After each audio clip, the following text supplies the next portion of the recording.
తెలుగుని ప్రేక్షకులు నమస్కారం. నేను మీ ప్రశాంత్ గుండియాల. ఎప్పుడు వినూత్న కార్యక్రమాలతో తన ప్రత్యేకతను చాటుకునే విజయనగరం పార్లమెంట్ సభ్యులు కలిసిట్టి అప్పలనాయుడు వనజీవి రామయ్య మృతితో మరో వినూత్న కార్యక్రమానికి శ్రీకారం చుట్టారు. అదేంటో ఆయన మాటల్లో తెలుసుకునే ప్రయత్నం చేద్దాం. మరో కొత్త కార్యక్రమం కలిసిట్టి చేతుల మీదకి. ఏంటి సార్ కాన్సెప్ట్, ఏంటి రిజల్ట్ ఏ విధంగా? ఈరోజు 5 దశాబ్దాలుగా వనజీవి రామయ్య గారు ఖమ్మం జిల్లా మన ఉమ్మడి రాష్ట్ర తెలుగు వ్యక్తి. వారు దాదాపు 5 శతాబ్దాలుగా స్వచ్ఛందంగా నా బాధ్యతగా ఆయన్ని తీసుకొని ఈరోజు పర్యావరణ పరిరక్షణ కోసం ఈరోజు ప్రతి ఒక్క మొక్కలు నాటాలన్న కాన్సెప్ట్ తీసుకొని ఎంతవరకు వెళ్ళిందంటే అది ఈరోజు పద్మశ్రీ అవార్డు తీసుకున్న వరకు వెళ్ళి ఈరోజు చేసిన వ్యక్తి అయినా నిన్ననే కాలం తీశారు వారు. దాని సందర్భంగా వారు గుర్తుగా జ్ఞాపకంగా ఏదో వెళ్ళి సంతాప సభలో మాట్లాడి ఇతను ఎలా చేసిన కాకుండా ఒక ప్రయత్నం. సరే, ఆ రోజు ఆయన 9 అంటే ఆయన గ్రామంకి వచ్చిన రహదారికి ఇరువైపులా మొక్కలు నాటే చేశారు.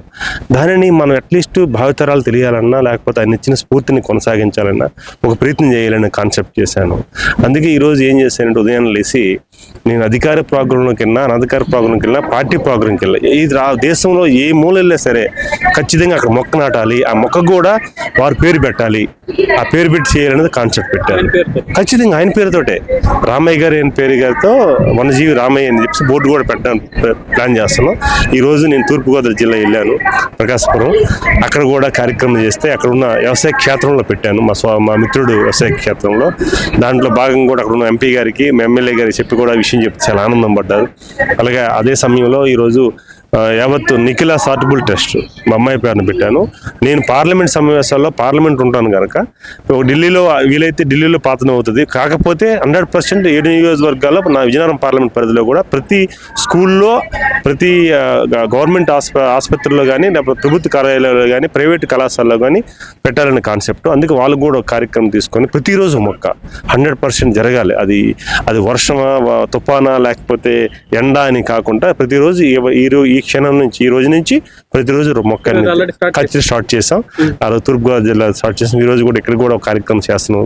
రామ్మోహన్ రెడ్డి కేంద్ర మంత్రికి వస్తున్నారు, భరత్ గారు ఎంపీ గారు, సహసార ఎంపీ గారు వస్తున్నారు, ఎమ్మెల్యే గారి సమక్షంలో నేను ఈరోజు కార్యక్రమం కూడా స్కూల్లో పెట్టాలనుకుంటున్నాం.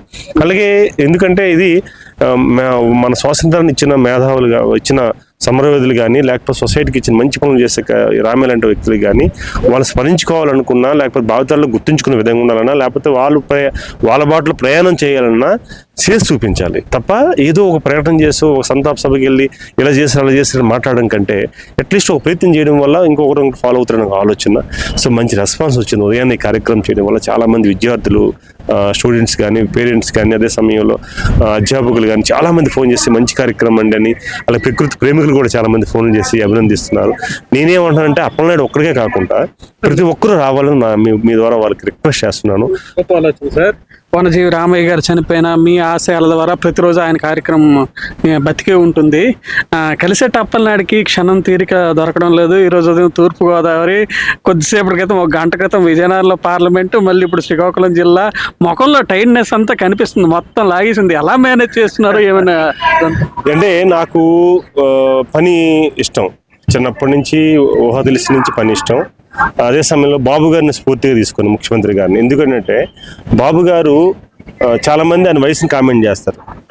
ఆయన వయసుని చూడడం కాదు, ఆయన పనిని చూడమంటున్నాను నేను. ఆయన పనిని చూస్తే నీ వయసు నువ్వు 20 సంవత్సరాలు నువ్వు బాధపడే పరిస్థితి రావాలా.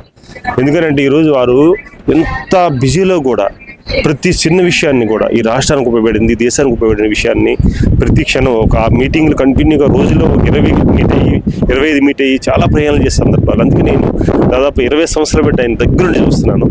నిజంగా వారి స్ఫూర్తి నాకు. అందుకని నాకు అలసట కానీ, ప్రయాణాలు కానీ, ఇబ్బందులు కానీ ఎక్కడ జరగవు. సో అంటే ఈ రోజు యాక్చువల్గా 2-3 రోజులు బట్టి నైట్ నిద్ర లేకపోవడం, నిన్న కార్యక్రమం అవడం, రాత్రి ప్రయాణం అయ్యడం, తెల్లవారులు సెటిల్ రావడం జరిగింది. ఇప్పుడు ఒక దాదాపు 400 కిలోమీటర్లు ప్రయాణం వచ్చింది జరిగింది కనుక సహజంగా ఉంటుంది. అయినా సరే నా మనసుకైతే హ్యాపీగా ఉంది.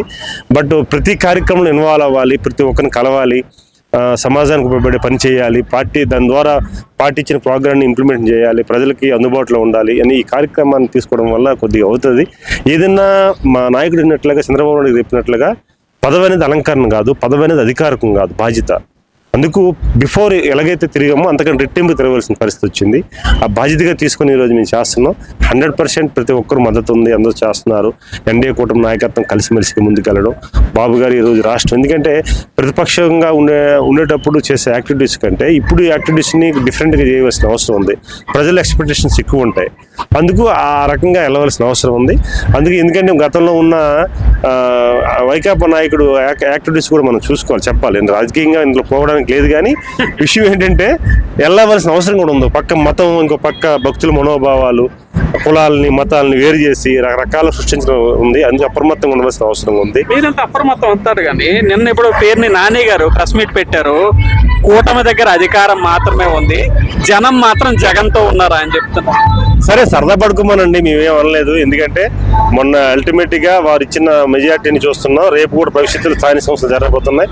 అదే సమయంలో రేపు రానున్న ఎన్నికల్లో కూడా ఏ రకంగా వెళ్తుందో మనం చూస్తాం. నేను ఏమంటానంటే ఈరోజు ఏ ముసుగులో వచ్చి వాళ్ళు ప్రజల దగ్గరికి వెళ్ళి మోసం చేసి 5 ఏళ్ళు పరిపాలించారు, ప్రత్యక్షంగా చూశారు. అప్పటిగా నేనో లేకపోతే ఇంకొకరు చెప్పాల్సిన పని లేదు.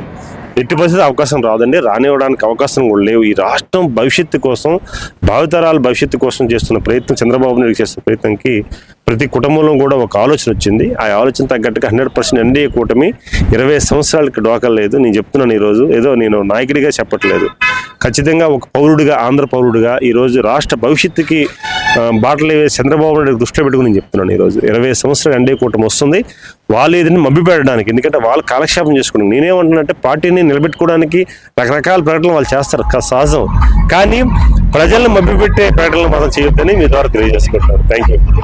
పంపి కలిసేటప్పటినాడు క్లారిటీ ఇచ్చేశారు. వనజీవి రామయ్య మృతి చెందిన ఆన ఆశయాలను తాను కొనసాగిస్తానని, ప్రతిరోజు నేటి నుంచి ప్రతిరోజు కూడా మొక్కలు నాటే కార్యక్రమాన్ని నిర్విరామంగా కొనసాగిస్తానని చెప్పి కలిసేటప్పటినాడు చెప్తున్నారు.